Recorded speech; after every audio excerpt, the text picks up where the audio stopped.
Hello, mapagpalang umaga po sa ating lahat. Purihin ang Panginoon. At ang pag-aaral po natin sa umagang ito ay pinamagatan po nating An Ordinary Man. At ang verse po natin ay sa 1 Samuel chapter 16, verse 7. Ang sabi po, "But the Lord said to Samuel, Do not consider his appearance or his height, for I have rejected him. The Lord does not look at the things people look at. People look at the outward appearance, but the Lord looks at the heart." Amen. Sabi po dito sa ating Our Daily Bread, William Carey was a sickly boy born to humble family near Northampton, England. His future didn't look too bright, but God has plans for him. Against all odds, he moved to India, where he brought incredible social reforms and translated the Bible into several Indian languages. He loved God and people and accomplished many things for God.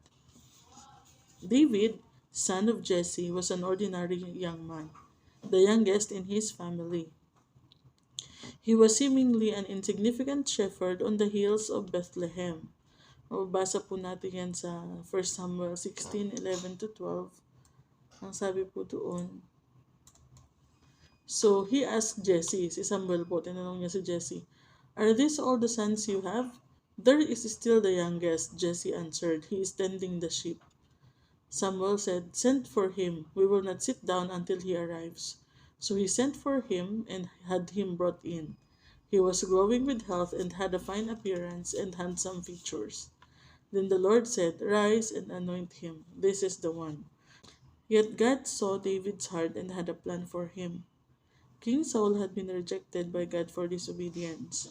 While the prophet Samuel mourned Saul's choices, God called Samuel to anoint a different king, one of Jesse's sons. When Samuel saw the handsome, tall Eliab, he naturally thought, "Surely the Lord's anointed stands here before the Lord." However, God's strategy to select a king was much different than Samuel's. In fact, God said no to each of Jesse's sons except the youngest one. Selecting David as king was not definitely a strategic move from God's part, or so it seemed at first glance. What would a young shepherd have to offer his community, let alone his country? How comforting to know that the Lord knows our heart and has His plans for us. Amen. Makita po natin doon, nung punta si Samuel doon sa bahay ni Jesse at pinatawag yung kanyang mga anak, So yung mga panganay, yun lang yung tinawag ni Jesse, So pinatayo sila lahat, nakahilera sila para papiliin si Samuel kung sino doon yung pinili ng Panginoon.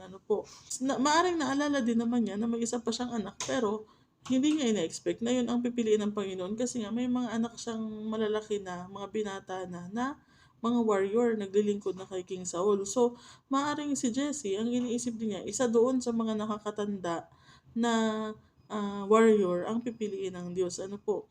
At si Samuel din naman, nung una niyang nakita yung si Eliab, yung panganay, sabi niya, ay, ito na siguro yung pinili ng Panginoon kasi gwapo, matipuno. Ang sabi ng Panginoon, hindi yan yung pinili ko. Ang tao tumitingin sa panlabas, pero tumitingin ako sa puso. So, nung inisa-isa niya at lahat yun hindi pinili ng Panginoon, saka siya nagtanong na, meron ka ba bang ibang anak? Saka lang din sinabi ni Jesse, ay meron pang isa, doon nagpapastol ng tupa.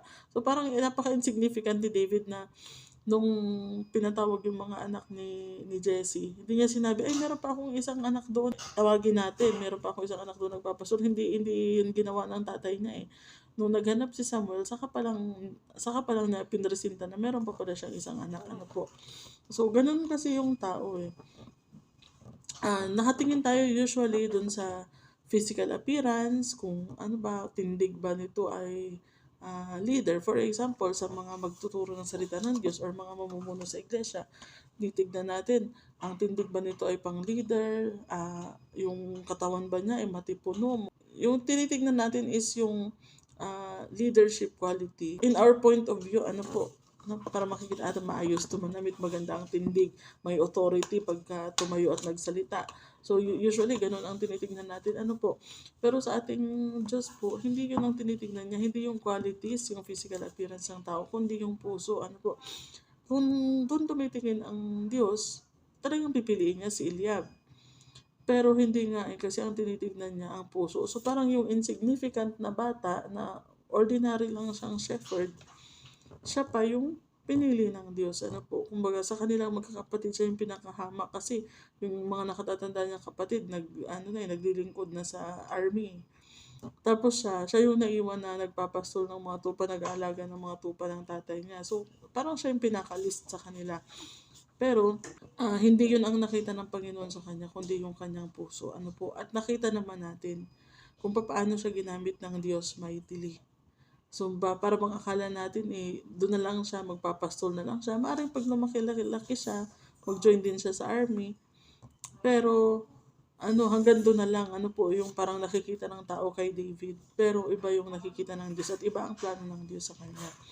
So, from an ordinary teenager, ginawa siya ng Diyos na hari ng Israel at talaga namang marami siyang na-accomplish, marami siyang victories, marami siyang nagawa sa gawain ng Panginoon. Ano po. So sa ating part po bilang mga mananampalataya ng mga tinawag ng Diyos, ano po, marami tayong maririnig na ay hindi ka pwede sa ganitong ministry kasi dapat dyan yung mga magaling magsalita. Kung utal-utal ka or nabubulol ka, hindi ka pwede dyan. Kung hindi ganun kaganda ang boses mo, ay hindi ka pwede dyan sa worship. Kung hindi ka marunong, kung hindi ka pa masyadong magaling tumugtog, ay hindi ka pa pwede mag-musician sa worship ministry. Marami po tayong maririnig na ganun. Ay, may desire ka magpastor, naku, hindi ka pwede magpastor kasi hindi ka magaling magsalita, hindi ka matalino. Yun yung tingin ng mundo or hindi attractive ang itsura mo, paano sila makikinig sa'yo sa paningin ng mundo hindi ka kagandahan or hindi ka kagwapuhan. Mas takaw attention kasi pagka yung gwapo or maganda ang tindig, matangkad, yung mga ganun. Yun usually yung mga tinitignan ng tao. Ay, hindi ka pwede magpastor, hindi ka gumraduate ng Bible school, hindi ka nag-aaral ng theology. Marami po tayong maririnig na gano'n na hahadlangan tayo sa ating paglilingkod sa Panginoon. Pero hindi nga po doon tumitingin ang Panginoon. Hindi siya tumitingin doon sa ating qualities, hindi siya tumitingin doon sa ating physical appearance. Ang tinitingnan niya yung ating puso. It doesn't matter ano man ang itsura mo, bulol-bulol ka man, sintonado ka man, pag gusto kang gamitin ng Panginoon, gagamitin ka niya. Katulad dito dun sa in-example ng author sa Our Daily Bread, si William Carey. Siya, sakitin at mahirap lang din ang family nila sa England. So parang pag ganun, parang tingin mo walang bright future, parang hanggang doon na lang siya, lalaki na lang din siya, mamamatay doon sa lugar na yon. Hindi natin alam kung makakatapos siya dahil sakitin nga siya, kung makakapunta ba siya sa ibang lugar. Pero ang plano ng Diyos sa kanya, dinala siya sa India. At doon sa India, tinranslate niya ang Bible into several Indian languages. Sabi po dito sa ating Our Daily Bread. So, marami siyang na-accomplish na iparating niya sa India in different languages pa yung mensahe ng Diyos. So, ganun siya ginamit ng Panginoon mightily. Kung meron po tayong mga desire na maglingkod sa Panginoon, hindi po galing sa masama yung desire na yan. Kasi mahirap ang maglingkod sa Panginoon. So pag binigyan na tayo ng ganyan na desire, ibig sabihin galing sa Diyos yan. At yung mga naririnig natin na mga negative na nagsasabi sa atin, ay hindi ka pwede dyan, hindi ka magaling kumanta, hindi ka magaling magsalita, hindi ka magaling magturo, hindi ka magaling tumugtog. Yung mga naririnig natin na gano'n, hindi yun dapat natin pinapakinggan kasi galing yun sa kaaway at pinipigilan tayo na maglingkod sa Diyos. Sabi nga dun sa napanood ko sa Malayang Pilipino, it's about calling, So, pagka ikaw ay tinawag ng Diyos, i-improve din niya yung mga talents na binigay niya sa iyo, mai-improve din yan. Basta importante, isuko mo sa Kanya, magpasakop ka sa Kanya, humingi ka ng tulong sa Kanya. Kung tayo ba ay hindi marunong magsalita, wala bang kapangyarihan ng Diyos na ayusin ang ating pananalita? Kahit utal-utal tayo magsalita katulad ni Moses, pero pinakinggan siya ng Paraon, pinakinggan siya ng libo-libong Israelites, di ba? So, paano natin masasabi na itong mga kakulangan natin physically hindi gagamitin ng Diyos para sa kanyang gawain, 'di ba? Parang katulad nga noon si David Ring, yung may cerebral palsy. Talagang utal-utal siya magsalita. Yung parang pag makikinig ka sa kanya nang hindi ka nagfo-focus dun sa sinasabi niya, parang nakaka-distract kasi parang hirap na hirap siya magsalita na pati ikaw parang nahihirapan din. But if you will focus dun sa kanyang sinasabi, mabibless ka ng sobra. Kung papaano yung taong katulad nito na hirap na, yung taong katulad nito na hirap nga magsalita, nagpe-preach pa ng salita ng Diyos.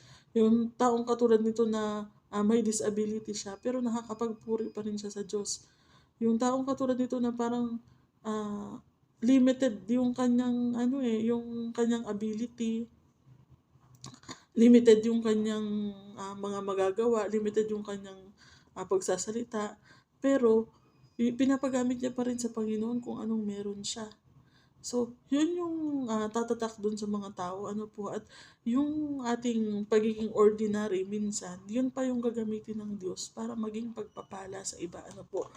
Kasi mabibless sila na, paano itong tao na to na hindi naman nakapag-aral, nakakapagturo ng ganyan?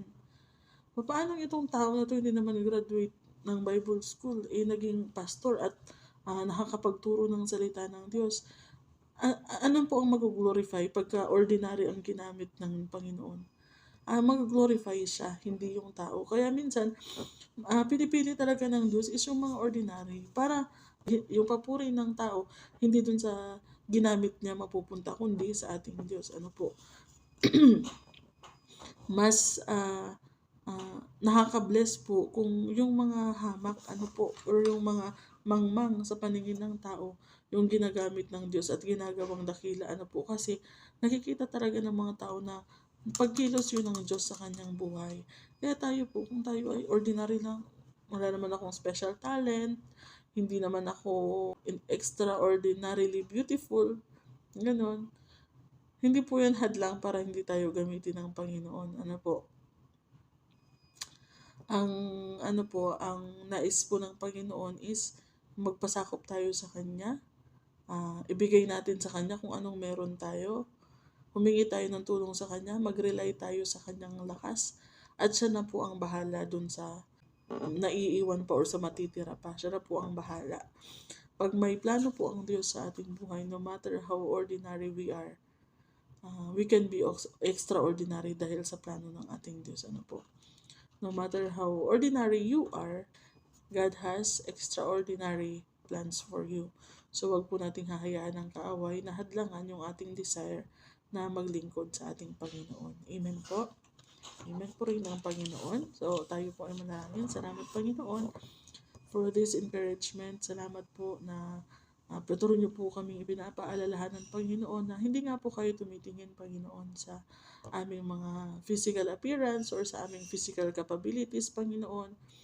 Hindi po kayo tumitingin kung may kapansanan man kami o wala, maganda man kami o hindi sa paningin ng mundo, kundi tumitingin kayo sa aming mga puso, Panginoon. And so, patuloy pong ipaalala sa aming Panginoon not to focus on outward appearance, Panginoon, kundi mag-focus po kami sa pagpapaganda ng aming mga puso, Panginoon.